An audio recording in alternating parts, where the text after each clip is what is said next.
하나님이 나를 지으셨다라고 하는 제목으로 같이 말씀 나누도록 하겠습니다. 우리는 지금 참 자아를 찾아서라고 하는 제목으로 세 번째 말씀을 나누고 있습니다. 오늘은 아마 그 마지막 날이 될 텐데요.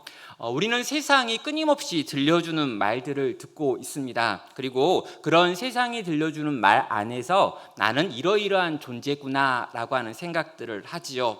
너의 가치는 이런 것이다. 너가 가지고 있는 차가, 네가 가지고 있는 집이, 네가 가지고 있는 어떠한 종류의 직위가 너를 결정하는 것이다 라고 하는 말들을 듣습니다. 그래서 우리는 자연스럽게요, 끊임없이 우리의 외모를 꾸미기도 하고요, 또 열심히 무언가를 성취하려고 애쓰기도 하고요, 좋은 사람들과 멋진 사람들과 관계가 있다라고 하는 것을 과시하고 싶을 때가 있습니다. 이러한 여러 가지 외적인 요소들을 가지고 나란 사람은 괜찮은 사람이야, 나란 사람은 참 훌륭해 라고 하는 말을 듣고 싶은 것이죠. 그런데 이렇게 외부에 있는 어떤 것을 가지고 나를 규정할 때 생기는 문제가 있습니다. 이걸 지키는 게 대단히 어렵다라고 하는 것이죠. 과거에 굉장히 아름다운 어떤 연예인이 있었다고 생각을 해보겠습니다. 그런데 30년이 지나도 아름다우려면 얼마나 힘들까요? 50년이 지난 후에도 아름다우려면 또 얼마나 힘들까요?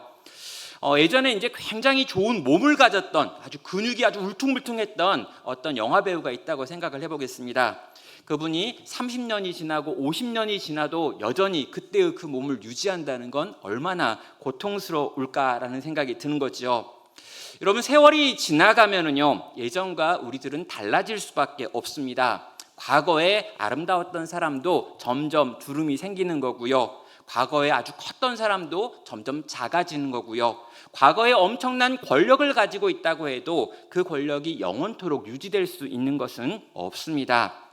사랑하는 여러분, 세상이 말하는 가치에 나의 존재를 걸면은요, 언젠가 우리의 존재는 한없이 작아질 수밖에 없다라는 것이죠. 자, 그렇다면 우리는 과연 우리의 참된 가치를 어디에서 찾아야 되는 걸까요? 성경은 우리의 정체성, 우리의 자아를 나를 만드신 창조주 하나님에게서 찾아야 한다라고 말하고 있습니다. 외적인 요소들이 끊임없이 변한다 할지라도 우리의 존재를 하나님의 창조에서 찾을 때 우리는 흔들리지 않을 수 있다라는 것이죠.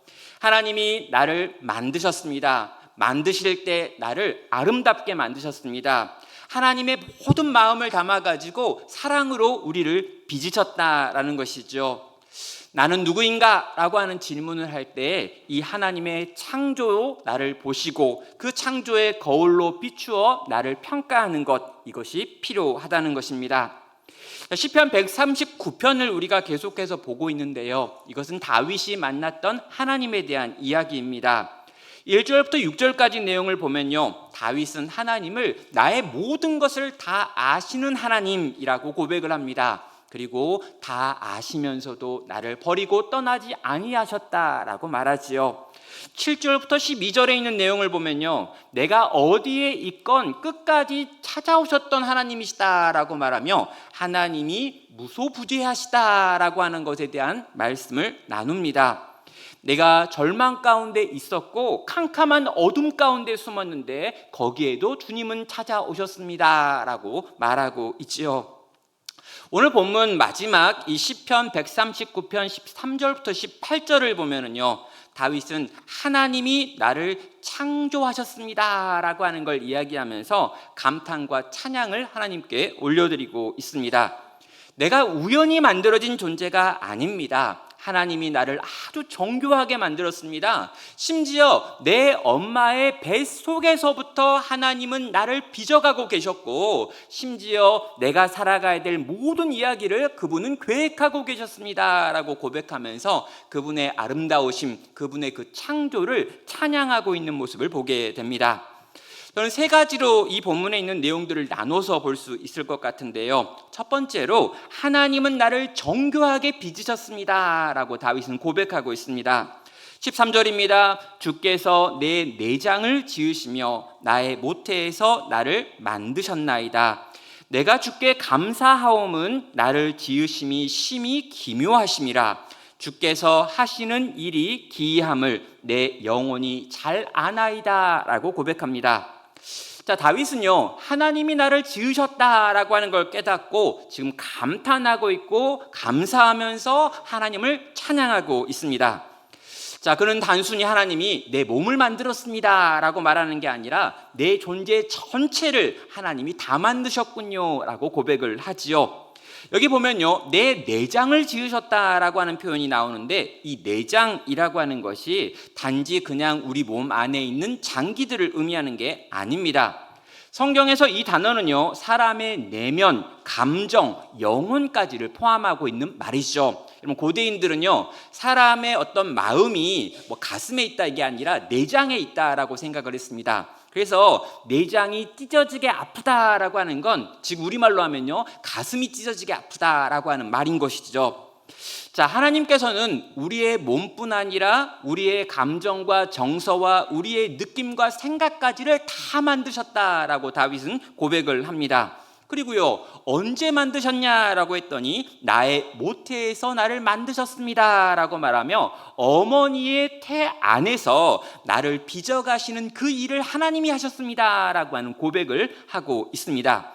여기 보면 만드셨다라고 하는 표현도 굉장히 독특한 표현인데요, 정성을 들여가지고 엮었다 짰다라고 하는 편인데, 주로 이렇게 장인이 직물 같은 걸 짜고 있는 모습을 말할 때 요 만드셨다라고 하는 단어를 씁니다.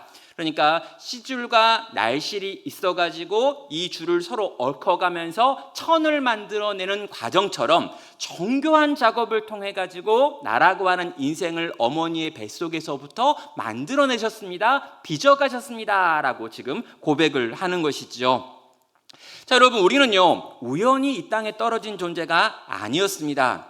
저는 어렸을 때 이제 종종 그런 말을 이모한테 들었는데요, 다리 밑에서 주워왔다라고 하는 이야기를 들었습니다. 너는 어떻게 이렇게 너네 아빠를 안 닮았냐, 너네 엄마도 안 닮았냐 그러면서 네가 그렇게 말을 안 듣는 이유는 어느 다리 밑에서 널 주워왔기 때문이다 라고 했습니다. 그리고 어느 날 그 다리 밑을 지나가는데, 다리 옆을 지나가는데 그 다리 아래 살고 있는 얼마의 사람들을 본 적도 있죠. 진짜 거기 계신 그분들이 내 엄마가 아닐까라는 생각을 했던 적이 있습니다. 왜 그때는 그런 말을 그렇게 많이 했는지 좀 어른들한테 물어보고 싶어요. 여러분, 절대 우리는 다리 밑에서 주워온 인생들이 아닙니다.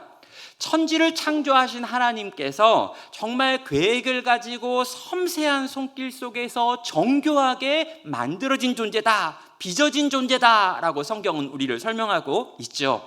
하나님의 걸작품이라고 하는 거고요, 하나님이 만들어내신 놀라운 작품들이 우리다라고 하는 선언입니다. 자, 여러분, 이 개념을요, 신약에 와가지고 바울은 이 포이에마라고 하는 단어로 설명을 합니다. 에베소서 2장 10절입니다. 우리는 그가 만드신 바라 그리스도 예수 안에서 선한 일을 위하여 지으심을 받은 자니 이 일은 하나님이 전에 예비하사 우리로 그 가운데서 행하게 하려 하심이라 라고 말합니다. 여기 보면요, 만드심 바다라고 하는 표현과 지으심을 받았다라고 하는 표현에서 포이에마라고 하는 단어가 쓰여지고 있습니다. 그분의 작품이라는 거죠. 그분의 작품을 만드는 활동을 통해 가지고 만들어진 작품들이 곧 우리들입니다 라고 하는 말입니다. 여러분, 우리는요, 가끔 이제 거울을 보면서 약간 내가 좀 부족하다 이런 생각을 할 때가 있습니다. 이 눈을 조금만 키워주었으면 나았을 텐데, 여기서 이렇게 잠깐 코만 어떻게 써도 내가 지금 연예인 하고 있을 텐데, 내가 키가 5cm만 더 컸어도 인생이 달라지고 남편이 달라졌을 텐데, 이런 생각들을 할 때가 있습니다. 왜 나는 이렇게 생겼을까? 또 여러분, 우리는 늘 누군가와 우리를 비교하죠. 연예인들을 보고 비교하는데요, 그건 다 우리를 망치는 짓입니다. TV를 보면서 누구가 참 이런데 왜 난 이럴까, 다 망해요. 여러분, 결국에 우리는 끊임없이 우리를 평가절하하게 만드는 세상을 살고 있다는 거죠. 그런데 지금 이 본문에서 우리한테 뭐라고 말하냐면요, 나를 지으심이 심히 기묘하심이라 라고 말하고 있습니다. 그럼 누가 만약에 여러분의 얼굴을 보면서 너를 만드심이 심히 기묘하다 그러면 이걸 칭찬으로 여기시겠습니까? 비아냥으로 여기시겠습니까? 근데 여기 나와 있는 이 기묘라고 하는 단어가 약간 우리말로 번역이 좀 잘못된 것 같아요. 이 기묘라고 하는 건 이상하다, 신기하다를 합쳐놓은 말입니다. 그래서 참 이상하고 신기한 얼굴입니다 라고 하면 약간 우린 당황스러워요. 그런데 원래 이 개역 한글 성경, 우리가 가지고 있는 성경 바로 전에 우리가 가지고 있던 성경에서는요, 신묘막측합니다 라고 하는 표현이 있습니다. 무슨 말인지 모르겠죠. 무슨 말이냐면 너무 놀랍다라고 하는 뜻입니다. 충격적으로 놀랍다라고 하는 뜻이고요. 영어로는 대부분 wonderful이라고 하는 단어를 사용하여 번역하고 있습니다. 이건요, 너무 잘 만들어서 보는 순간 감탄이 터져 나온다라고 하는 뜻입니다. 너무 놀랍게 만들어서 이 놀랍게 만들어 놓은 나라고 하는 존재 앞에 섰을 때 와, 우와, 우와 라는 말이 터져 나온다는 거죠. 이게 신묘막측하게 지어진 우리들의 모습입니다. 사랑하는 여러분, 하나님은요, 우리를 그냥 기능적으로 만들어 놓은 게 아니라 하나님의 놀라운 손을 가지고 놀라운 방식으로 정말 놀랍게 빚어놓은 존재다라고 하는 것이 지금 다윗이 발견한 자기 모습, 하나님의 거울에 비춰본 자기의 모습인 것이죠. 우리는 이렇게나 놀랍게 만들어졌습니다. 문제는요, 우리가 그걸 잘 알아보지 못한다는 것이고요. 주변에 있는 사람들도 그걸 거의 못 알아본다는 것입니다. 세상은 온통 세상의 기준을 가지고 우리의 인생을 평가합니다. 그리고 그런 평가들 대부분이 틀렸다는 거죠. 그럼 세상은요, 끊임없이 우리 얘기를 줄 세우게 합니다. 과연 그 줄 세우기가 맞는 걸까요? 그럼 학교에서요, 아이들은 끊임없이 내신이라고 해가지고 등급을 받게 됩니다. 여러분, 거기에다가 등급을 찍는 것처럼 우리 아이들의 인생에도 등급이 찍히지요. 내가 나온 학교의 순위가 나의 순위가 되어버리는 일들이 있습니다. 내가 다니고 있는 직장이 어디냐라고 하는 것이 나를 규정하기도 하지요. 우리의 키가 몇 센치인지, 우리의 얼굴이 어떤지, 우리의 집안이 어떤지, 그 모든 것들이 우리를 때로 규정하려고 하고 있습니다. 사랑하는 성도 여러분, 그 규정이 과연 옳은 걸까요? 맞는 걸까요? 자, 지금 다윗의 상황 가운데 한번 들어가 보겠습니다. 다윗은 다 잃어버렸습니다. 한때 그는 잘 나갔습니다. 그러나 지금 그는 굉장히 비참합니다. 그는 지금 도망쳐 광야에 나와 있습니다. 그리고 그는요, 캄캄한 어둠아 나를 집어삼켜버려라 라고 말할 만큼 지금 억울하고 슬픈 마음을 하나님께 토로하고 있습니다. 여러분, 거울이 있다면요, 그 거울 앞에 한번 자기를 비춰봤겠죠. 여러분, 그 거울 앞엔요, 한없이 초라해 보이는 지친 노인 하나가 서 있습니다. 자, 여러분, 지금 아들이 자기를 죽이려고 해가지고 왕자에서 쫓겨나가지고 광야 컴컴한 어둠 가운데 숨어있는 다윗의 표정이 과연 어떠했을까요? 그의 얼굴 앞에 비춰진 내 모습은 어떨까요? 자, 그런데요, 그렇게 비참한 상황 가운데 있는데 나의 모든 것을 아시면서도 나를 떠나지 않는 하나님이 느껴집니다. 그리고 내가 이 캄캄한 어둠 가운데 숨었는데도 불구하고 거기까지 쫓아오셔서 나와 함께하고 계시는 하나님이 보이는 거죠. 그리고 그 하나님께서 다윗의 눈을 들어서, 그리고 귀를 열어서 자기 자신의 모습을 보게 하셨는데요, 그때 하나님이 보게 하신 그 눈으로 자기 자신을 돌아보았더니 놀라운 걸작품이 그 앞에 있는 것입니다. 최고의 장이신 하나님께서 한 땀 한 땀 만들어낸 한 인생이 거기 앞에 펼쳐져 있는 거죠. 다윗은 이렇게 고백합니다. 나를 지으심이 신묘막측하시나이다. 사랑하는 여러분, 우리도 하나님이 지으신 존재들입니다. 하나님의 창조입니다. 하나님의 걸작품이 바로 여러분이라는 거죠. 여러분, 나의 가치는 세상이 정하는 기준이 아니라 우리를 만드시고 창조하신 하나님의 손길에서 나왔다는 것이지요. 여러분, 우리는 절대로 부모님이 실수해가지고 이 땅에 태어난 게 아닙니다.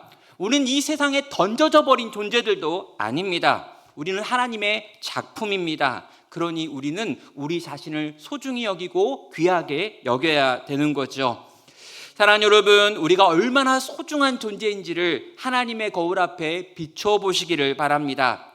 세상이 끊임없이 우리에게 요구하는 세상의 기준으로 나를 보는 것이 아니라 하나님의 눈으로 나를 보며 그 하나님이 빚으신 내 인생 전체가 어떠한지를 그분의 평가를 통해서 다시금 생각할 수 있는 여러분 되시기를 주의 이름으로 축원합니다.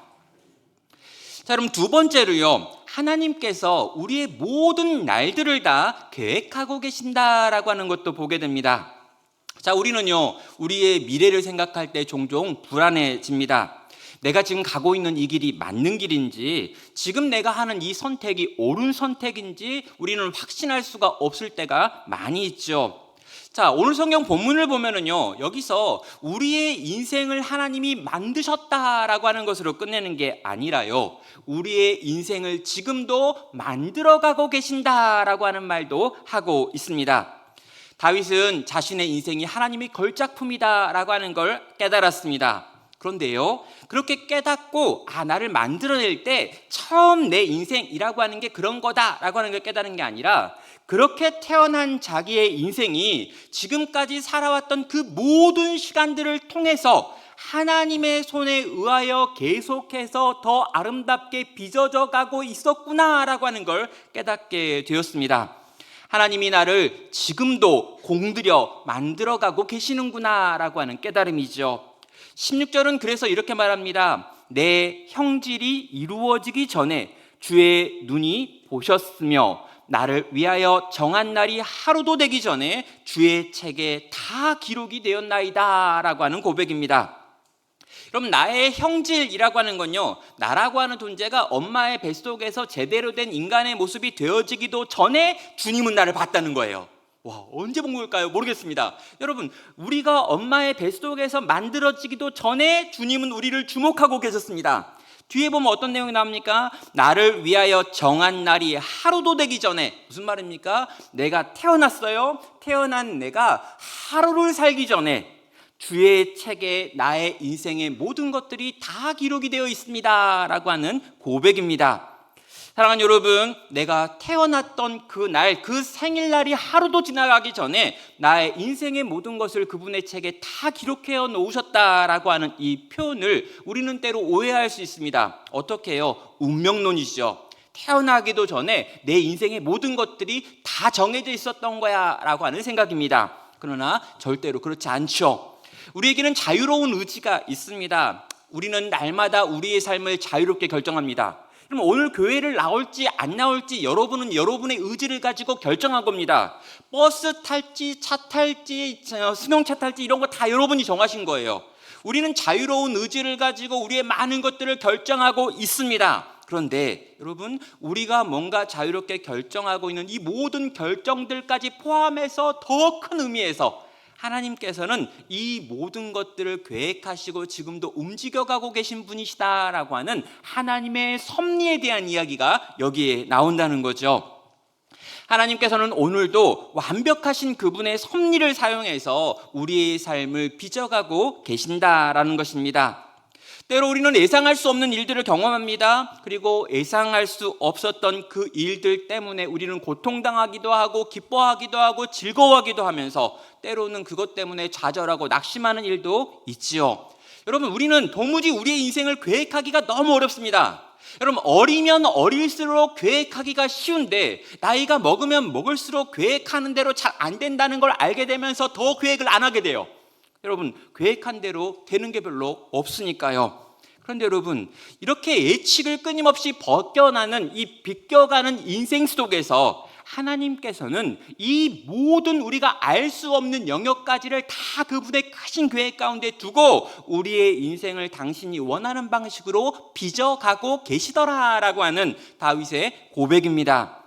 왜 그런 걸까요? 하나님이 우리를 걸작품으로 만드셨기 때문입니다. 그럼 하나님이 우리를 너무 잘 만드셔가지고 너무 수고로이 만드셔가지고 이게 그냥 그렇게 막 굴러다니게 내버려둘 수 없다라는 거예요. 여러분, 만들 때 너무 공을 들였습니다. 만들 때 너무 소중하게 만들었습니다.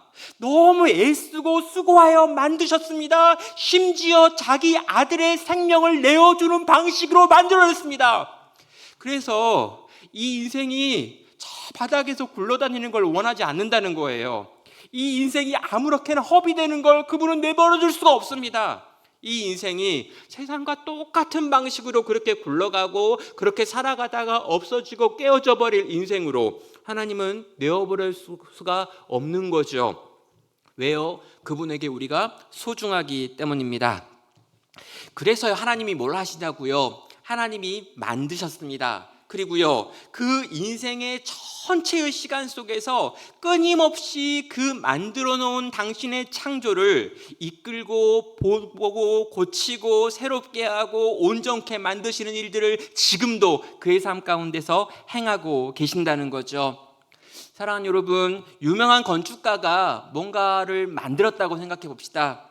여러분, 이걸 만들어 놓고요, 그걸 내버려 두냐고요? 아닙니다. 끊임없이 수정하고 끊임없이 고치고 끊임없이 보호하고 여러 가지 문제가 생기는 거에 대해서 고치고 애쓰고 해서 그것들을 유지하는 노력을 하죠.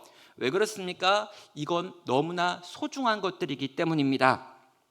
우리도 마찬가지입니다. 하나님은 우리의 삶을 허술하게 계획하지 않으십니다.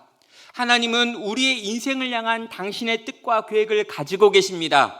그리고 그 뜻과 계획을 가지고 우리의 인생이 그 방향을 향해 나아가도록 계속해서 오늘도 지금도 우리의 삶 가운데 일하고 계십니다.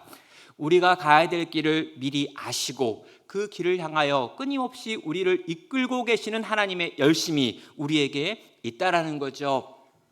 성도 여러분, 우리도 불안합니다. 때로는 두렵기도 하지요. 과연 지금 이 모든 일들이 어떻게 끝날까라고 하는 생각이 들 때가 있습니다.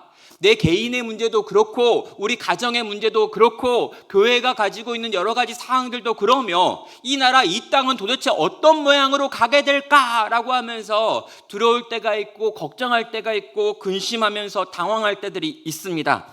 과연 내가 이렇게 사는 게 맞을까라고 하는 생각을 많이도 하지요.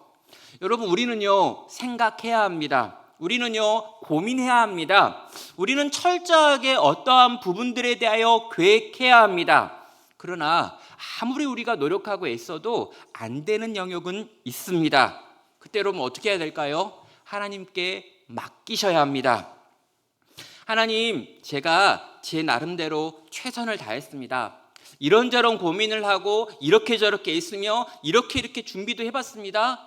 난 이렇게 자식을 키워보려고 했고, 나는 이렇게 내 사업을 일으켜보려고 했고, 나는 이렇게 신앙생활을 해보려고 노력하고 애쓰기도 했습니다. 내가 애쓰지 않은 게 아닙니다. 그러나 현실은 지금 이럴 수 있습니다. 근데 하나님, 여기까지 난 최선을 다했으니까 요 나머지 영역은 모르겠네요.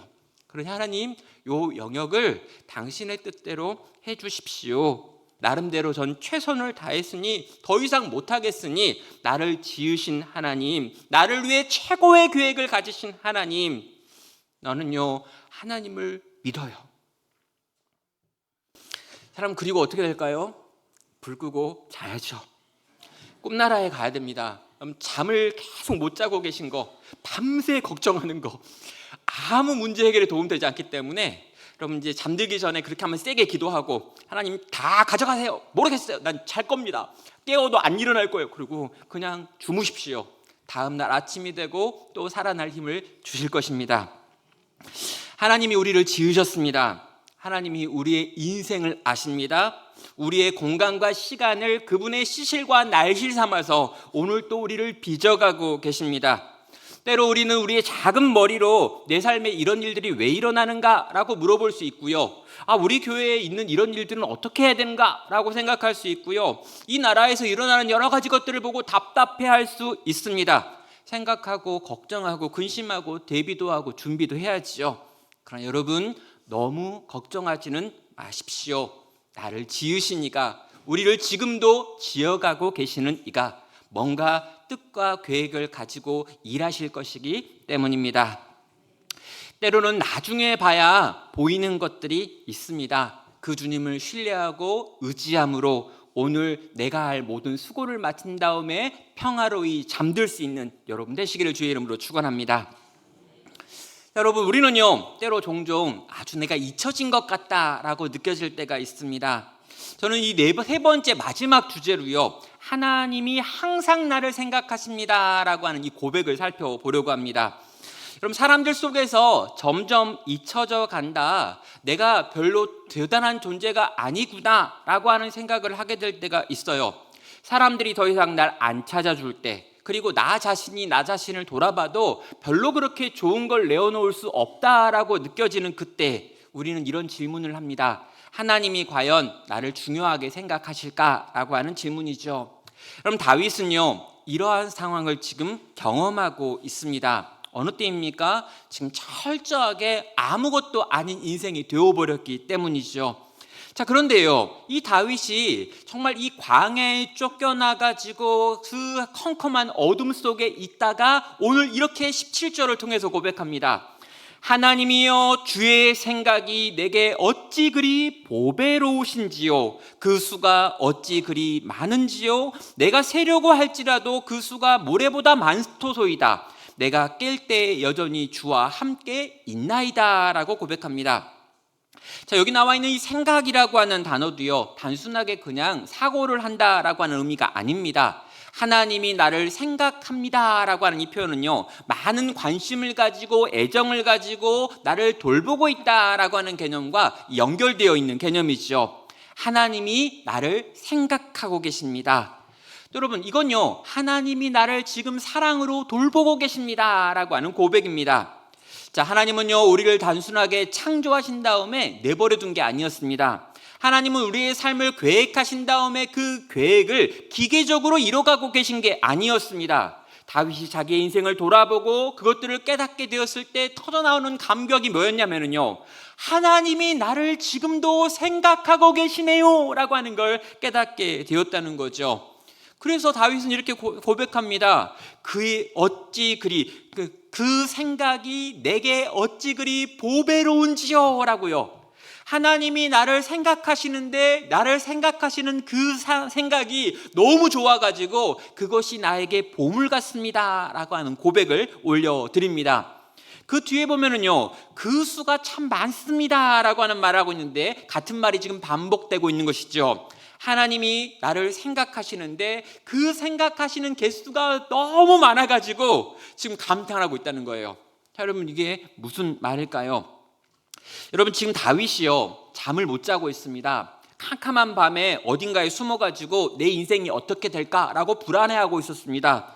생각을 하면 할수록 점점 더 절망스러워가지고요, 이 어둠아 나를 집어삼켜라, 아침이 오지 않았으면 좋겠다, 막 이런 이야기 막 하고 있습니다. 그런데 그 밤에 이렇게 있는데 하나님이 나를 아신다, 하나님이 나와 함께 하신다라는 생각이 들었습니다. 그래가지고 그 밤에 하나님이 나를 어떻게 생각하시는지, 그분이 나를 위하여 이제까지 행하셨던 일들이 어떤 일들이었는지를 헤아려 보기 시작했습니다. 결론이 무엇입니까? 너무 많다는 거예요. 우와, 이 일도 하셨고 이 일도 하셨고 이 일도 하셨구나 라고 하는 걸 깨달았는데, 얼마나 많은 걸 깨달았냐면요, 광야에 넘치는 모래보다 더 많은 것들을 하나님이 나를 위해 하셨군요 라고 그는 고백하고 있습니다. 하나님의 생각을 헤아려 봤더니 아침이 되어도 그 헤아림이 끝나지 않더라는 것이죠. 사랑하는 여러분, 살면서 종종 우리는 내가 점점 잊혀지고 있구나 라고 하는 생각을 하게 됩니다. 특별히 이제 우리 어르신들이 그런 생각들을 많이 하죠. 내게 힘이 있을 때는, 능력이 있을 때는, 돈이 있을 때는, 건강이 있을 때는 사람들이 내가 가지고 있는 그것 때문에 나를 인정해주고 나를 생각해주고 나를 위하는 것처럼 했었는데, 이제 내가 늙고 힘이 없어지니 점점 나를 무시하고 나한테 관심이 없구나 라고 하는 생각이 드는 거예요. 맞나요? 네. 이렇게 이제 상상한 거예요. 그럼 아니라고 말할 수가 없습니다. 세상은 원래 그렇습니다. 세상은 원래 그렇죠. 우리가 힘이 있으면 우리를 막 존귀하게 여기고, 우리가 뭘 가지고 있으면 우리한테 위한 척하고, 우리가 뭔가를 자기한테 도움을 줄 수 있는 사람이면 인정하지만, 그럼 점점 더 이런 것들을 잃어버린 다음에 과연 우리를 인정하고 위하고 존귀 여길까요? 아니라는 거죠. 다윗은요, 지금 자기가 잊혀지고 있다고 생각했습니다. 더 이상 다윗은 골리앗을 죽였던 그 영웅이 아니니까요. 수많은 전쟁에서 승리로 이끌었던 장군도 아니고요. 통일왕국의 왕도 아니니까요. 지금 아들이 반란을 일으켜가지고 왕자를 잃어버렸고요. 광야로 도피해 버렸는데 이렇게 거울 같은 거 이렇게 들어가지고 자기 얼굴 보니까 많이 늙은 할아버지 한 명이 거기에 있는 거죠. 과연 이 세상에 누가 나를 알아주나라는 생각을 다윗도 했을 겁니다. 그런데 그 생각을 하면서 잠 못 이루고 있는 그때 하나님이 찾아오셨죠. 그 주님이 찾아오셔서 내가 너를 생각한다라고 말씀하고 있습니다. 그리고 너라고 하는 걸 내가 만들었어라고 말해요. 그리고 지금도 난 널 빚어가고 있다라고 가르치고 계십니다. 밤새 하나님께서 나를 위하여 하신 일들을 생각해 봤습니다. 그런데 끝없이 그 하나님의 생각이 흘러나오더라는 거죠. 사랑하는 여러분, 세상은 다 우리를 무시해도 하나님은 우리를 무시하는 분이 아니시더라라는 것입니다. 하나님께서는 오늘도 우리를 생각하십니다. 하나님의 관심은요, 쓸모가 있는 사람들에게만 있는 게 아니었습니다. 바로 나에게 있었다는 거죠. 내가 늙었어도, 내가 힘이 없어도, 내가 어려도, 내가 가난해도, 내가 장애가 있어도, 내가 취업을 했어도, 취업을 하지 못했어도 상관없이 하나님은 나를 생각하고 계신다라는 것이죠. 왜요? 그분이 나의 하늘 아버지이시기 때문입니다. 여러분, 아버지가 되기 전에 저는 아버지가 뭔지 몰랐습니다. 아버지가 되니 아버지가 뭔지 조금 알게 되었습니다. 그리고 지금도 저는 아버지가 되어가고 있습니다. 그럼 늘 생각한다라고 하는 말, 늘 걱정한다라고 하는 말, 늘 고민한다라고 하는 말, 그 모든 말이 조금씩 이해되어지고 있습니다. 하나님이 나를 늘 생각하신다. 하나님이 늘 나를 보고 계신다. 하나님이 늘 나를 지키신다. 하나님이 늘 나를 돌보신다. 사랑하는 여러분, 주님이 나를 아신다는 것, 주님이 나와 함께 하신다는 것, 주님이 온통 내 생각을 하고 있다는 것, 이 모든 것이 보여주는 한 가지 진리가 무엇일까요? 주님이 나를 사랑하신다라는 것입니다. 아주 많이, 진짜 많이 그분은 나를 사랑하십니다. 사랑하는 성도 여러분, 우리는 하나님이 나를 언제나 생각하고 계신다라고 하는 말을 믿으실까요? 그분의 생각이 나를 떠난 적이 없다라고 하는 걸 믿으십니까? 내가 가지고 있는 어떤 가치 때문이 아니라 그분이 나를 만드셨기에, 그분이 나를 빚어가고 계시기 때문에 한 번도 나를 떠난 적 없이 나라고 하는 인생을 통해서 당신의 아름다운 것을 완성해 가실 거라는 걸 믿으시냐라고 질문하는 것입니다. 성도 여러분, 우리는 늘 세상의 소리를 듣습니다. 세상의 소리는 너무 강력해서 끊임없이 우리를 흔들고 있지요. 그러나 오늘 시편 139편은 우리에게 분명하게 선언합니다. 나의 가치는 하나님께서 나를 창조하셨다라고 하는 것에서 나오는 것이다 라고요. 하나님은 나를 빚으셨습니다. 우리는 우연히 이 땅에 던져진 존재가 아닙니다. 하나님은 내 마음까지도 설계하셨습니다. 그 하나님께서 한 땀 한 땀 정성껏 나를 만드셨고 지금도 그 하나님의 손이 우리를 빚어가고 있습니다. 하나님께서 우리의 모든 날들을 계획하셨습니다. 그리고 그 계획을 하루하루 이뤄가고 계십니다. 그 하나님이 나를 너무너무 생각하십니다. 그리고 그 모든 하나님의 생각은 나를 사랑하시는 까닭이었습니다. 그 하나님 안에서 나의 가치를 찾으시기를 바랍니다. 다윗은 하나님의 창조 속에서 자기를 발견했습니다. 그리고 다윗이 그 하나님의 놀라운 창조가 나를 이렇게 만든 거구나 라고 하는 걸 깨달았을 때 아침이 시작되었습니다. 잠들기 전에 그는 세상이 끝난 것처럼 절망했습니다. 그런 절망 속에서 한밤을 보냈고요. 그 한밤에 하나님을 만나버렸습니다. 하나님의 창조와 임재와 섭리를 경험했지요. 하나님의 무한하신 사랑이 오늘 지금 이 캄캄한 어둠 가운데 있는 내게도 미쳐 있구나라고 하는 걸 보게 되었습니다. 그리고 그 새벽은 어제와 전혀 다른 새벽이 되었습니다. 그 놀라운 하나님 안에서 나를 발견하시는 여러분 되시기를 주의 이름으로 축원합니다. 거울 앞에 서면요, 한번 이렇게 거울 앞에 있는 개한테 말을 한번 해주셨으면 좋겠어요. 집에 가서 한번 해보십시오. 너는 우연히 태어난 애가 아니야.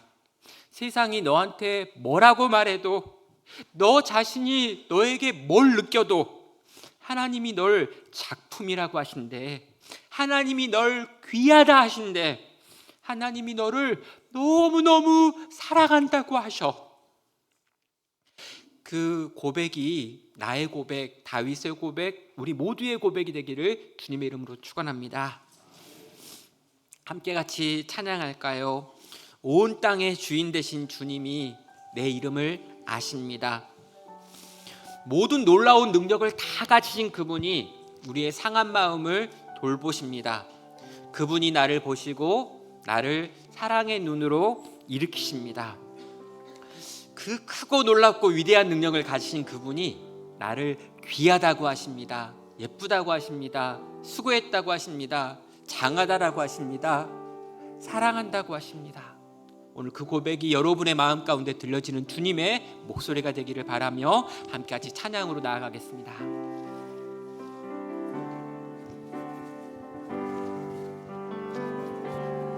온 땅의 주인 되신 주님이 내 이름 아시며 상한 맘 돌보네.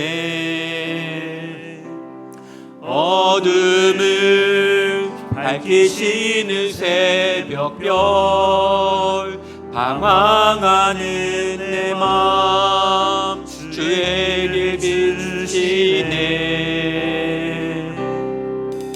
나로 인함이 아닌 주가 행하신 일로, 나의 행함이 아닌 오직 주로 인하여 나는 오늘 피었다 지는 이름 없는 꽃과 같네. 바다에 있는 파도 안개와 같지만 주는 나를 붙드시고 부르짖음 들으시며 날 귀하다 하시네. 주님은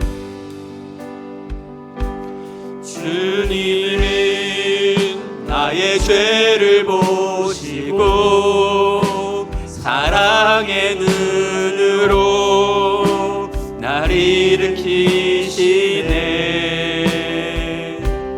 바다를 잠잠하게 하시듯 내 영혼의 폭풍 고요케 하시네. 나로 인함이 아닌 주가 행하신 일로, 나의 행함이 아닌 오직 주로 인하여 나는 오늘 피었다 지는 이름 없는 꽃과 같네. 바다에 있는 파도 안개와 같지만 주는 나를 붙드시고 부르짖음 들으시며 날 귀하다 하시네. 나는 오늘 피었다 지는 이름 없는 꽃과 같네. 바다에 있는 파도 안개와 같지만 나를 붙드시고 부르짖음 들으시며 날 위하다시네.